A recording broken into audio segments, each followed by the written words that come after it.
Mətanətin sözləri Vasifi ağlatdı.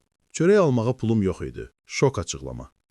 Müğənni Mətanət Əsədova həmkarı, əməkdar artist Vasif Məhərrəmlinin ona göstərdiyi böyük dəstəkdən danışarkən emosiyalarına hakim ola bilməyib.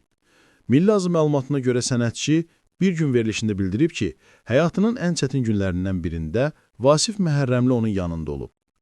Bir vaxtlar imkanım yox idi, evdə oturmuşdum, hətta çörək almağa belə pulum çatmırdı. Vasif həmin gün tanınmış iş adamlarının məclisini idarə edirdi. Məni çağırdı və səhnədə kəsmə şikəsti oxumağımı istədi. Halbuki o məqamda bunun yeri deyildi. Əsədovanın sözlərinə görə, o mahnını ifa etdikdən sonra məclis iştirakçıları ona pul verməyə başlayıb. Vasifin qarşısına böyük məbləğdə pul yığdılar və o, həmin pulların hamısını gətirib mənə verdi.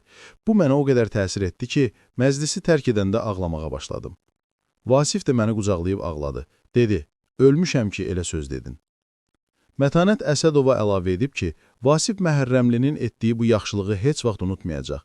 Arxanda dayanacaq, dərdini bölüşəcəyin insan çox az olur. Vasifin mənə etdiyi yaxşılığı heç kim etməyib. Bağışlamadığım birinin başına bir iş gəlsə, hamıdan tez o köməyə qaçar. Sənətçinin bu açıqlaması sosial şəbəkələrdə geniş müzakirələrə səbəb olub.